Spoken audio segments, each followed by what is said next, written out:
아멘. 오늘은 우리 부르심에 합당하라 라고 하는 두 번째 시간으로 말씀을 함께 나누도록 하겠습니다. 우리 예수님께서 요한복음 6장 37절에 내게 주신 자는 다 내게로 올 것이요 내게 오는 자는 내가 결코 내쫓지 아니하리라. 아버지께서 내게 주신 자들에 대하여 라는 표현을 쓰고 계세요. 그러니까 그런 사람들은 내가 쫓아내지 않겠다. 그리고 내가 잃어버리지 않겠다. 이런 표현도 나와요. 요한복음에 보면. 그리고 요한복음 17장 9절에 보게 되면 내가 그들을 위하여 비옵나니 내가 비옵는 것은 세상을 위하여 비는 것이 아니라 내게 주신 자들을 위함이다. 이렇게 말씀하고 있어요. 그러니까 우리 예수님께서 이 땅에 오신 것은 철저하게 아버지께서 부르신 자들, 택하신 자들, 이들을 위하여 우리 예수께서 오셨다라고 하는 것을 우리에게 말씀해 주고 있습니다. 제가 지난주에 그랬습니다. 왜 그렇게 부르셨는가? 부르시고 나면 그들에게 어떤 유익이 있는가? 하늘의 신령한 복을 그들에게 주신다. 이렇게 말씀을 드렸어요. 그러니까 이미 그 관계에서 엄청난 복을 누리게 되는 것입니다. 그분을 우리가 아버지라고 부르고 부르신 자의 나라에 거할 희망과 소망을 갖게 되고 그 부르심에 합당한 성도로 살아가기를 희망하는 순간 우리에게 있어서는 엄청난 하늘의 복을 누리게 되는 것입니다. 그래서 부르심 받은 자들은 그 부름에 합당하게 살아가야 된다라고 했습니다. 합당하다는 것은 조화롭다, 어울리다 이렇게 제가 말씀드렸어요. 하나님께서 부르심은 훌륭한데 우리는 정말 너무나 모자라다. 이게 어울리지 않잖아요. 하나님은 넘치시는데 우리는 정말 결핍되어 모자라다. 이렇게 되면 어울리지가 않죠. 하나님께서 우리에게 부르심이 풍성하다면 그 부르심에 풍성하게 합당한 우리들의 풍성함이 있어야 될 줄 믿습니다.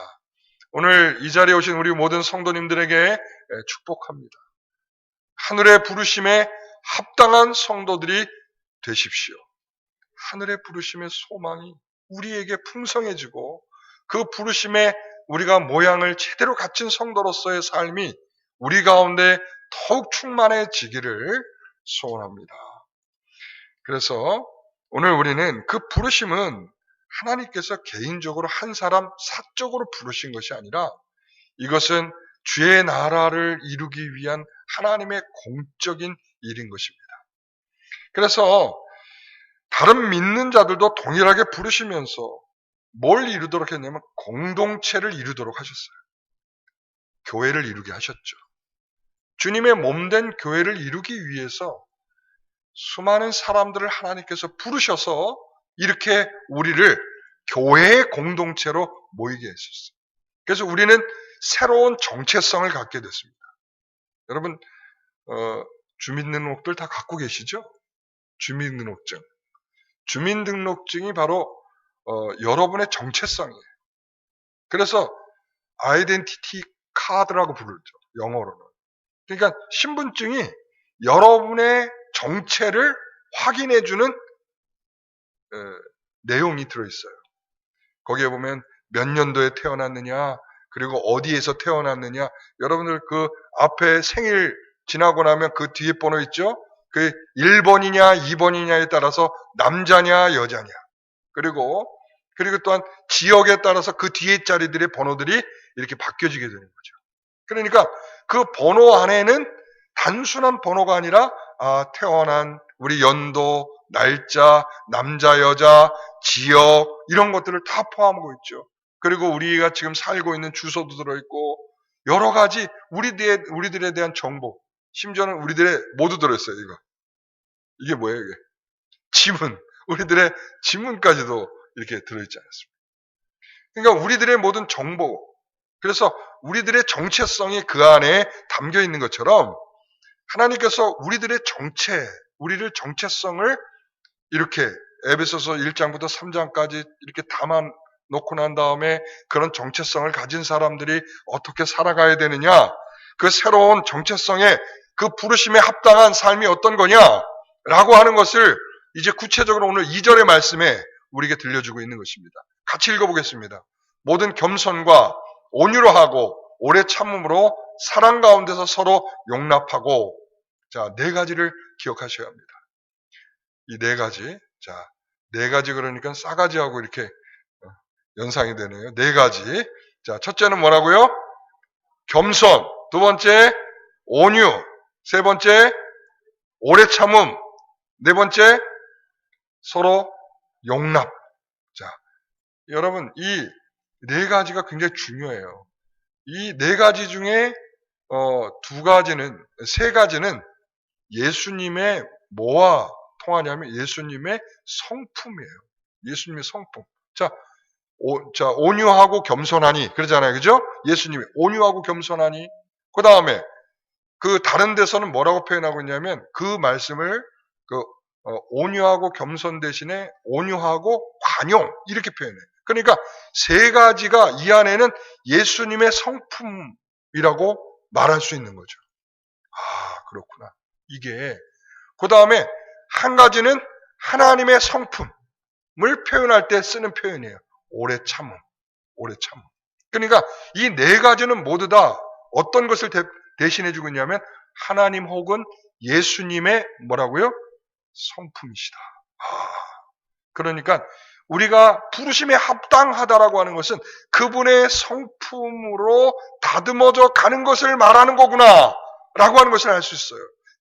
그분이 가지고 있는 특성, 이 성품이란 말은 이렇게도 표현, 그분이 가지고 있는 특성, 그분이 가지고 있는 특성을 우리도 특성 있게 닮아가는구나.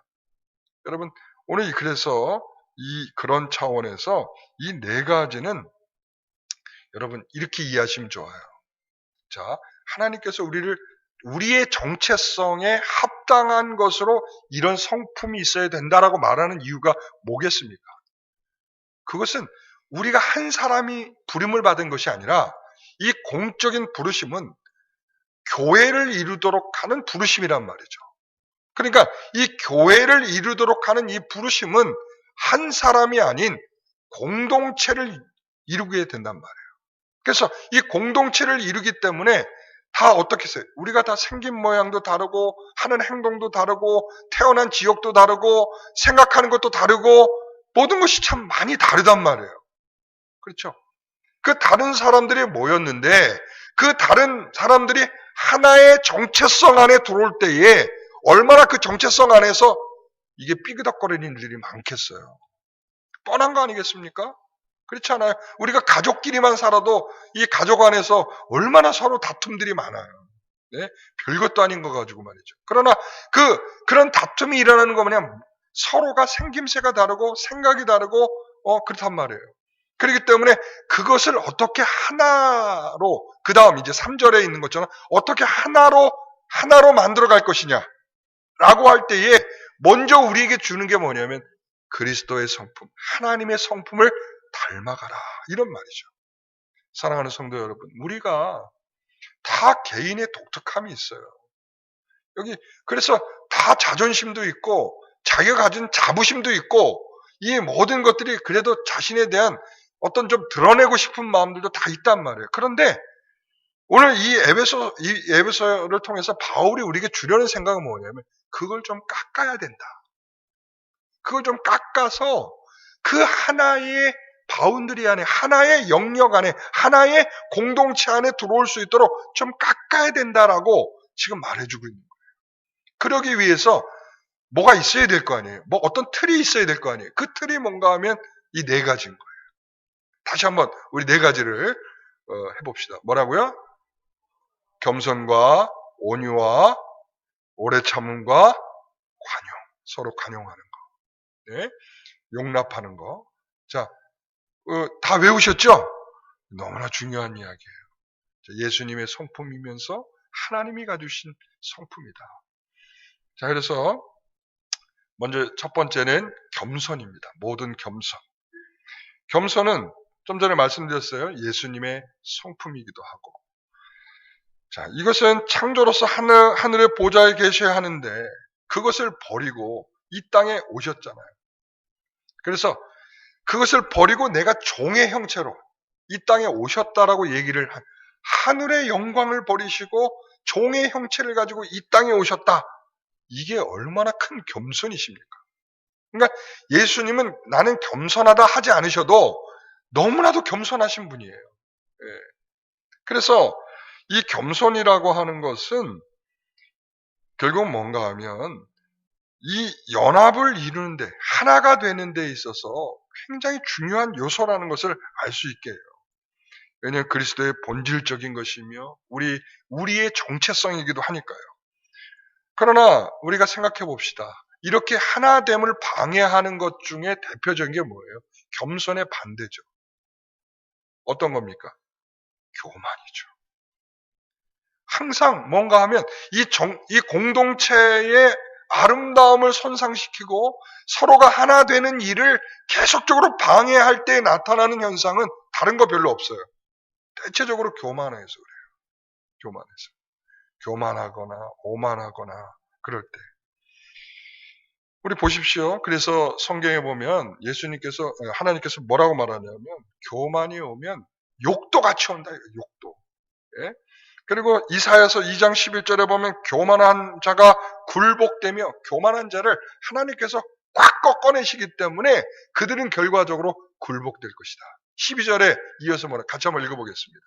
대저 만군의 여호와의 날이 모든 교만한 자와 거만한 자와 자고한 자에게 임하리니 그들이 낮아지리라.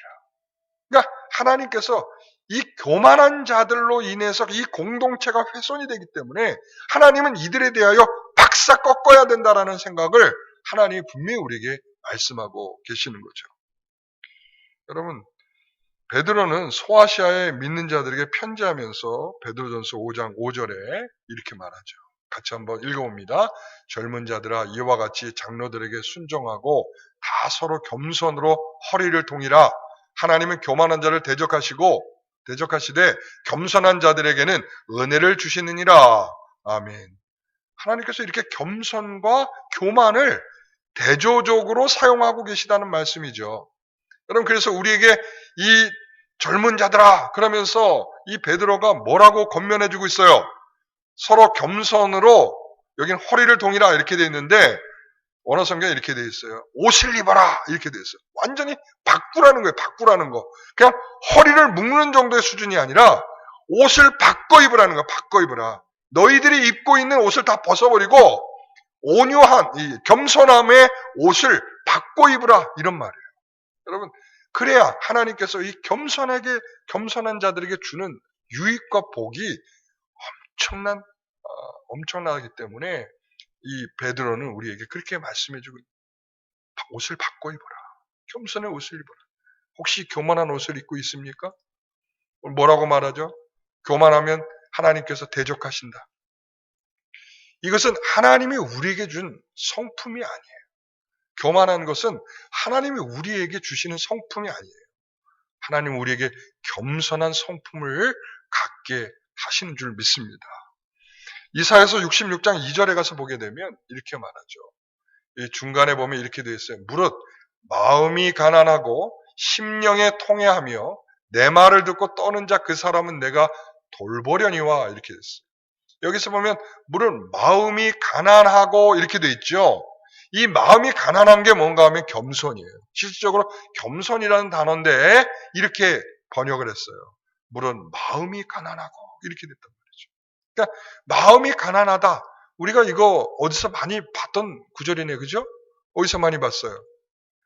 심령이 가난한 자는 복이 있다. 누가복음에는 가난한 자는 복이 있다. 이렇게 돼 있어요. 그러니까는 이 심령이 가난하다는 게 뭔가 하면 하나님 앞에 우리가 너무나 가난한 거죠. 그 앞쪽에 뭐라고 돼 있어요? 내 손이 이 모든 것을 지었으므로 그들이 생겨났느니라 이렇게 말했어요. 하나님이 지으셨기에 하나님이 이 모든 것의 주인이시기에 하나님이 창조주시기에 피조물인 우리들은 아무리 부유하다 할지라도 아무리 가진 것이 많다 아무리 재능이 있다 할지라도 하나님 앞엔 다 우리가 뭐예요? 가난한 거예요. 그러니까 하나님 앞에 부요함을 드러내지 않는 모습이 겸손이란 말이죠. 여러분 겸손하시기 바랍니다. 우리가 하나님 앞에 하나님이 주시는 그 겸손함이 있어야 우리가 그 겸손으로 우리가 하나님 앞에 진정한 성도로서의 아름다운 공동체를 이루게 되어 있는 것입니다. 하나님께서 이루신 공동체 그리고 하나님 나라의 가족으로 살아가는 데 있어서는 이 겸손이라는 것이 이 하나님의 부르심에 조화로움을 만들어 내게 되어 있는 것입니다. 그래서 예수님이 말씀하신 나는 마음이 온유하고 겸손하니 이렇게 말하죠. 이 앞전에 있는 절은 뭐예요? 이 앞절에는 뭐가 있어요? 수고하고 무거운 짐진들아 다 내게로 오라 그랬잖아요. 그리고 난 다음에 그 짐을 내게 내려놓으라. 그리고는 내 멍에를 메라. 내 멍에는 뭐예요? 온유하고 겸손한. 겸손의 멍에를 메라는 거예요. 너희들이 무거운 짐을 가지고 와서 이제 이 가운데서 서로 간에 이 의무와 책임을 다할 때에 하나님께서 그 겸손한 모습 위에 복되게 하실 것입니다. 하나님께서 이 서로를 위하여 살아가게 한 이 겸손의 미덕이 우리 성도들의 아름다운 미덕이 되어야 할 줄 믿습니다. 빌립보서 2장 3절에도 그러죠. 다툼이나 허용으로 하지 말고 오직 무엇으로? 겸손한 마음으로 각각 자기보다 남을 낮게 여기고. 여러분, 남을 낮게 여기는 것을 우리는 겸손이라고 부른다는 말이죠. 여러분, 그렇습니다. 우리 영광교회가 아름다워져 가기 위해서는 겸손한 성도들이어야 합니다. 하나님 앞에 무엇이 부요하다고 자신을 드러내고 자랑을 하겠습니까? 여러분, 우리는 하나님이 주신 것으로 살아가는 성도들입니다. 그렇기 때문에 우리의 공동체는 겸손할 때에 더 하나님의 부요가 드러날 것이며 하나님의 능력이 있게 될 것입니다. 두 번째, 온유입니다. 온유라는 의미가 우리는 좀 많이 좀 잘못 이해되고 있는 것 같아요. 이 온유라고 하는 것은 따뜻하고 부드럽다. 이제 우리는 한자로는 그렇잖아요. 따뜻하고 부드럽다.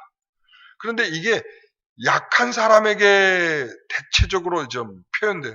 아유, 온유하시네요. 할 때에 그 사람은 좀 너는 좀 약하구나. 이제 좀 이런 느낌이죠. 근데 실질적으로는 이 온유라고 하는 성격의 이 단어는 좀 이런 뜻이 있어요. 자기 조절이 되는 사람들, 자기 조절. 그리고 자기 조절뿐만 아니라 영적으로 훈련되고 단련돼 있다는 의미에서 온유함이에요.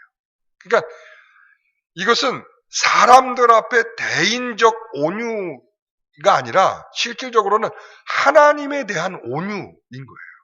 우리는 많은 사람들이 사람에 대해 온유라고 생각을 하는데 실질적으로는 하나님에 대해 온유예요. 그러니까 하나님에 의해서 조절되는 거예요. 하나님에 의해서 조절되고 하나님에 의해서 영적으로 훈련되고 단련되어 있는 그 상태를 가리켜서 온유다 이렇게 표현하는 거죠. 예수님께서도 보면 그 온유를 잘 보여주고 계시는 거예요. 온유. 본인을 그렇게 말씀하세요. 나는 온유하고 겸손하니 할 때 이 온유의 의미가 뭔가 하면 우리가 예수님이 자신이 하고 싶은 대로 멋대로 하시는 거 보셨어요? 이게 다 아버지의 뜻이다. 그렇게 말하잖아요. 아버지의 뜻이다. 내가 아버지에게 받은 것을 너희들에게 행한다. 이렇게 말하잖아요. 그러니까 우리 예수님께서는 본인의 의사와 의도보다 아버지의 뜻대로 하는 것에 익숙해져 있는 분이에요. 그리고 또한 마지막에 겟세마네 기도에서도 그렇잖아요. 예수님께서 기도하시면서 나의 원대로 하지 마옵시고 아버지의 뜻대로 하옵소서. 이게 뭔가 하면 이게 바로 순종이 아니라 실질적으로 온유함을 나타내는 거예요. 온유함. 아, 그렇구나. 내 뜻이 있지만 내 뜻을 굽혀내고 아버지의 뜻대로 하는 것. 그래서 잘 길들여져 있는 말과 같이 하나님께에 잘 길들여져 있는 그런 성품을 말하는 것이죠.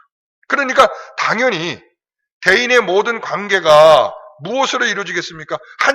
한 사람과 한 사람으로서의 관계보다 하나님께서 내게 주신 관계로 이해하니까 하나님의 주신 말씀으로 그 관계를 형성하게 되는 거죠.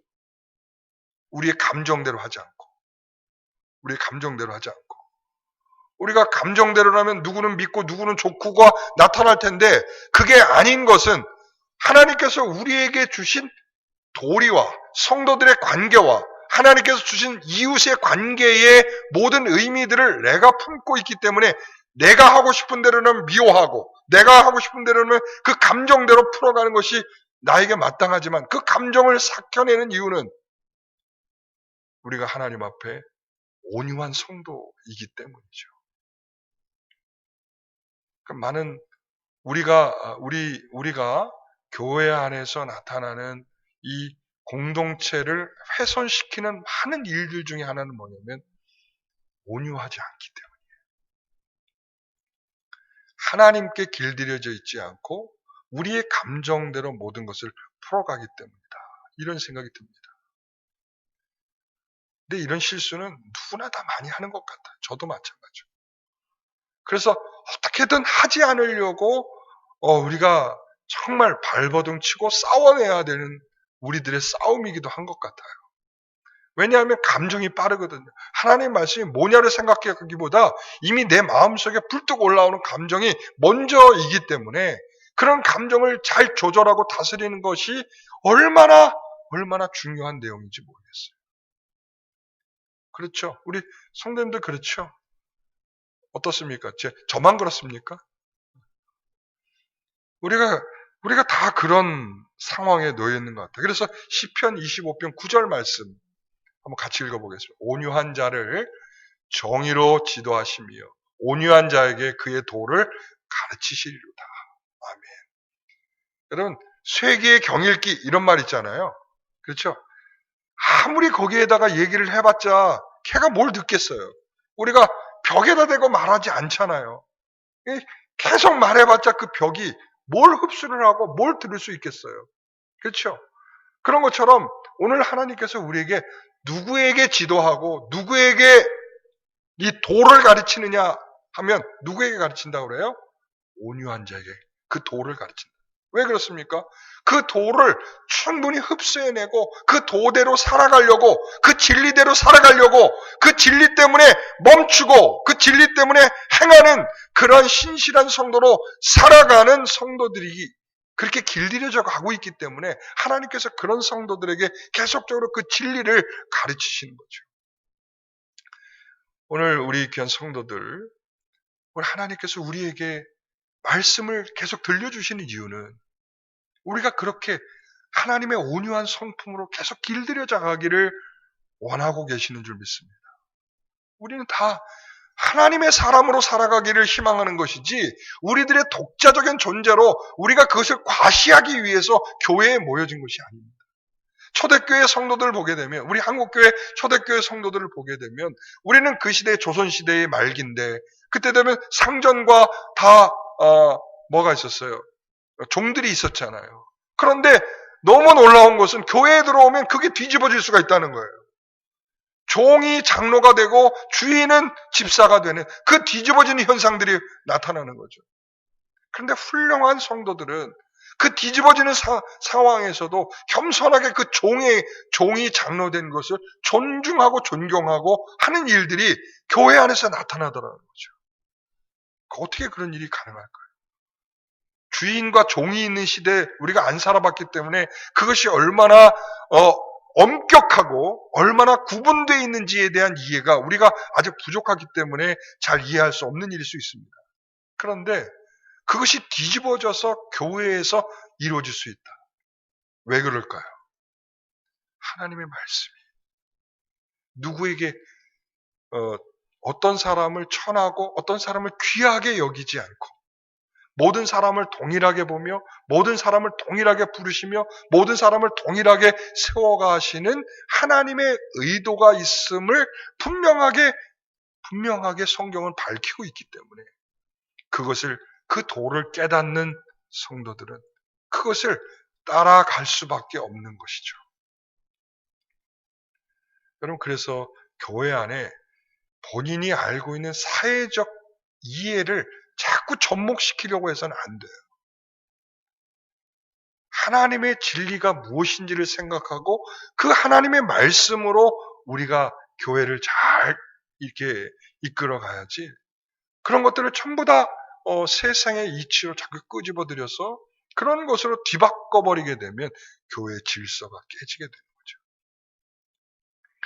그래서 하나님께서 뭐라고 말하냐면 온유한 자에게 뭘 줬어요? 땅을 주신다. 이렇게 시편에 보면 온유한 자에게 땅을 주시죠. 그리고 마태복음 5장 5절에도 뭐라고 말하냐면 그 온유한 자는 복이 있나니 뭐라 그랬죠? 네? 뭘 기업으로 받을까요? 땅을. 그렇죠. 땅을 기업으로 받는다. 그러니까 우리는 그 온유한 자로 살아간다는 것은 뭐냐면 이미 하나님의 나라를 하나님 나라의 그 땅을 밟고 사는 자들이란 말이에요. 이미 그 땅을 받았고 그 땅에서 사는 것처럼 그 땅의 백성으로서 사는 굉장히 길들여진 성도라는 것을 의미하는 것이죠. 그래서 온유는 조화롭게 함께 살아가기 위한, 함께 일하기 위한 공동체의 모든 회원들이 가져야 할 중요한 성품이라고 말씀을 드릴 수 있는 것입니다. 또한 이 온유라고 하는 것은 어떤 사람의 회복을 위해서도 필수적인 거예요.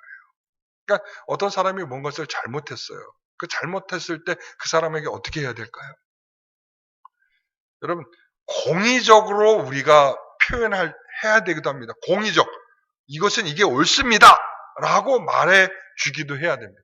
그런데 그 마음에 뭐가 있어야 되냐면 그에 대한 사랑함과 그 사람을 어떻게 하면 상처나지 않고 그 사람을 좋은 방향으로 끌고 갈까를 생각하는 마음이 있어야 돼요. 우리가 어떤 사람을 우리 교회 안에서 고소를 하더라도 그 고소한 내용이 그 사람을 사랑하는 마음을 넘지 않는 마음에 고소가 있어야지 진정한 고소가 되는 거지.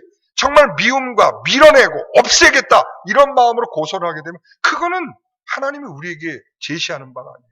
칼빈도 기독교 강요에서 우리에게 그렇게 말하고 있지 않아요. 그러니까 그 모든 것은 뭐냐면 공의적이긴 하지만 하나님께서 항상 우리에게 말하는 것이 뭐냐면 나 인애의 하나님이시다. 내가 공의롭기도 하지만 인애의 하나님, 그 인애의 하나님이 예수 그리스도를 이 땅에 우리에게 보내시기까지 하시는 그런 사랑이 우리에게 있듯이 그 사랑은 그 공의로움을 정당화하는 굉장히 중요한 수단이란 말이죠. 그러니까 그 공의를 옳게 세워가는 것은 우리 안에 무엇으로? 우리가 온유함으로 주의 뜻으로 주의 말씀으로 온전하게 할 때 그렇죠. 여러분 그래서 갈라디아서 6장 1절에 보면 온유한 심령으로 그러한 자를 바로잡으라 그렇게 말하고 있어요. 온유한 심령으로 하라는 온유한 심령으로. 그리고 여기에서 보면 참 재밌는 건 뭐냐면요.